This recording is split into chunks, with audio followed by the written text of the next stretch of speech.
BJP పేరింటే Modi పేరింటేనే మండిపోతున్నారు మన తెలుగు ప్రజల ఆగ్రహంతో. అలాంటి చోట ఈరోజు తెలుగుదేశం పట్టుకొని గోదావరి దాటాలనుకుంటుంది బీజేపీ. ఈ రాష్ట్రంలో అడుగు పెట్టడానికి వీళ్ళని బీజేపీని పల్లకిలో తీసుకొచ్చి ఊరేగించి వాళ్ళకి పెద్దపీట వేసి మళ్ళీ తిరిగి పునఃప్రతిష్టాపించడానికి బీజేపీకి లేని ప్రాణ ప్రతిష్ఠ చేయడానికి తెలుగుదేశం ప్రయత్నిస్తున్నది.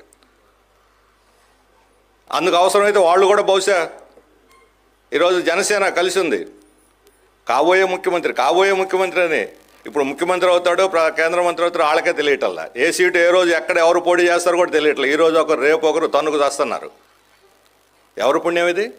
ఏ సీట్లో పోటీ చేయాలో, ఏ సీట్లో అభ్యర్థి ఎవరు ఉండాలో తెలుగుదేశం జనసేన క్యాండిడేట్స్ని కూడా బీజేపీ నిర్ణయిస్తుంది. కేవలం పొత్తునే కాదు, అవతల పార్టీలో వ్యక్తిని కూడా వాళ్ళే నిర్ణయిస్తున్నారు. ఒకే వ్యక్తి జేబులో 3 టికెట్లు పెట్టుకొని ఉంటాడు. బీజేపీ సీటు వస్తే జై బీజేపీ, తెలుగుదేశం వస్తే జై తెలుగు.